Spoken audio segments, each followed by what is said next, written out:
Assalamualaikum warahmatullahi wabarakatuh.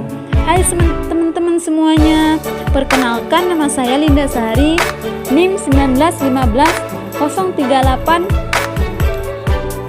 Tugas ini dibuat untuk memenuhi tugas ujian tengah semester pada mata kuliah modifikasi perilaku. Dosen pengampu Miska Zulfa SPDI MA.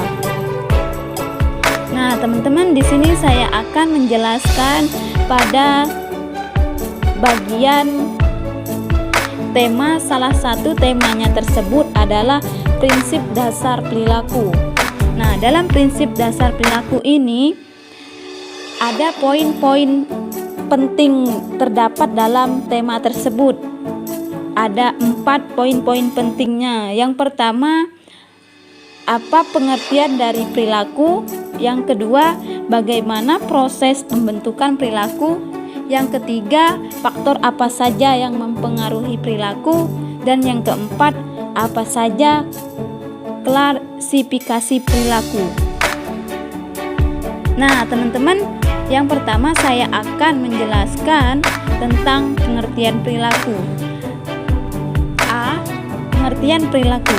Perilaku manusia atau human behavior merupakan salah satu yang penting dan perlu dipahami secara baik. Hal ini disebabkan manusia terdapat dalam setiap aspek kehidupan manusia. Perilaku manusia tidak berdiri sendiri.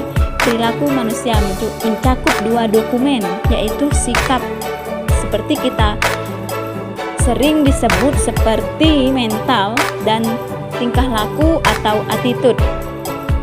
B. Proses pembentukan perilaku. Nah, teman-teman, proses ini ada 3. Yang pertama, 1. Cara pembentukan perilaku dengan conditioning atau kebiasaan, yaitu salah satu cara pembentukan perilaku dapat ditempuh dengan conditioning atau kebiasaan. Yang kedua, pembentukan perilaku dengan cara pengertian, yaitu di samping pembentukan perilaku dengan conditioning atau kebiasaan, pembentukan perilaku juga dapat ditempuh dengan pengertian. Cara ini didasarkan atas teori belajar kognitif, yaitu belajar yang disertai dengan adanya pengertian. Nah, yang ketiga, ada pembentukan perilaku dengan menggunakan model, yaitu cara-cara perilaku di atas. Pembentukan perilaku juga dapat dilakukan dengan menggunakan model atau contoh. Seperti pemimpin bisa dijadikan seorang model atau contoh bagi yang dipimpinnya. Nah, itu tadi proses pembentukan perilaku. Sekarang kita akan menjelaskan pada poin C, yaitu faktor yang mempengaruhi seseorang. Faktor ini dibagi menjadi 2, yaitu ada faktor genetik atau faktor endogen. Nah, faktor genetik ini atau sering disebut dengan keturunan merupakan konsepsi dasar atau modal untuk kelanjutan perkembangan perilaku makhluk hidup. Faktor genetik ini berasal dari dalam diri individu atau endogen.